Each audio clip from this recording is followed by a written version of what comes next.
I was standing in this corner of my parents' living room, holding a champagne flute I didn't even remember accepting, watching my younger sister laugh in the center of the room like the sun itself revolved around her. It was her engagement party. Everyone was there. Relatives, co-workers, friends of friends, smiles everywhere, compliments flying.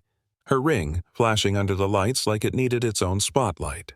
And me, I was doing what I always did at family events, staying quiet, staying small, waiting for it to be over. Then my uncle showed up late as usual, clapped me on the shoulder, grinned like he always did, and said loud enough for half the room to hear. "So, how's life treating you in that new $2.3 million house you bought?" The silence didn't slam down all at once. It spread, like a ripple moving through water. Conversation slowed.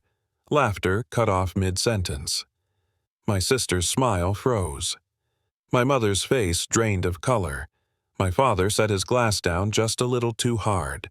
And suddenly, every single person in that room was staring at me. Yeah, that happened. In that moment, 3 years of keeping my real life hidden evaporated. Not because I wanted to reveal it, not because I planned to, but because someone assumed my family knew who I actually was. They didn't. To them, I was still the disappointment. The divorced daughter. The one who worked in real estate in that vague way people say when they don't think it's serious. My sister, meanwhile, was the success story. Perfect timeline. Perfect partner. Perfect future. She fit the picture they wanted to show the world. I didn't. My parents didn't ask what my uncle meant. Not at first. They didn't ask how I was doing or whether I was proud or even whether it was true. The first question was sharp and full of accusation. What house? I could have laughed. I could have said he was confused. I could have pushed the moment away and crawled back into the box I'd built for myself, but I was tired. Tired of shrinking. Tired of pretending my life was something it wasn't just to make other people comfortable. So I said it calmly. I bought a house a few months ago. In the hills. It's mine. That's when the questions came. Fast. Overlapping. How did you afford that? Why didn't you tell us?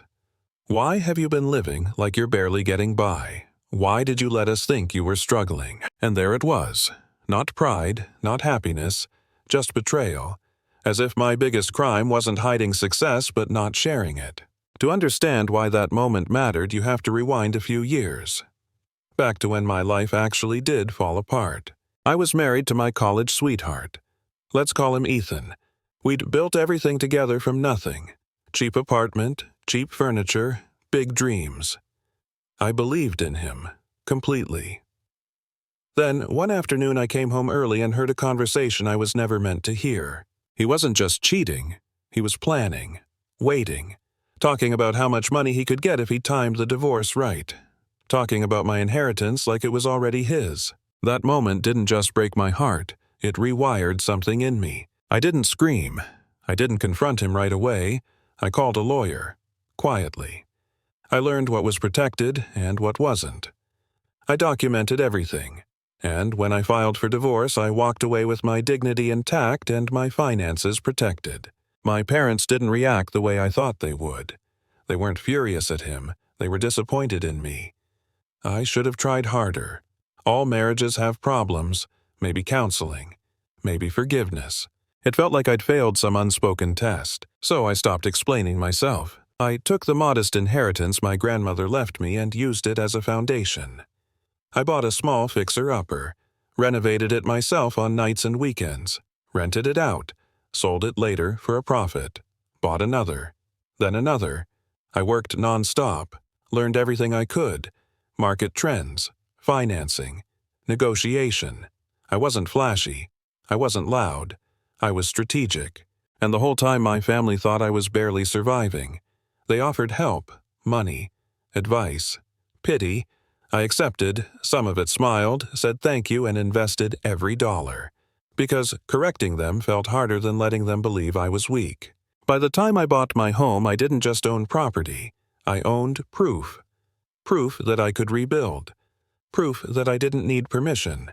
Proof that being underestimated didn't mean being incapable. So, standing there at my sister's engagement party with everyone staring at me, I realized something else.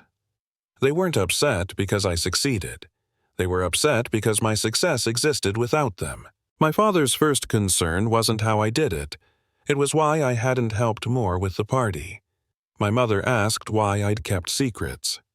My sister looked hurt but also embarrassed, like my success made her feel exposed. No one said they were proud. I left, walked out into the night, drove to my house, the one with the view, the one I paid for with discipline and grit and silence.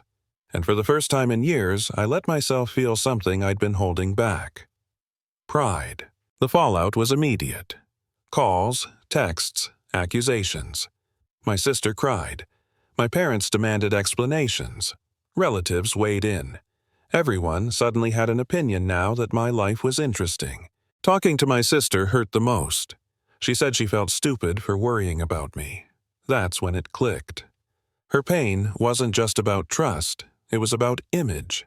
My parents framed my success as family money, as something communal, as something they were entitled to understand and access.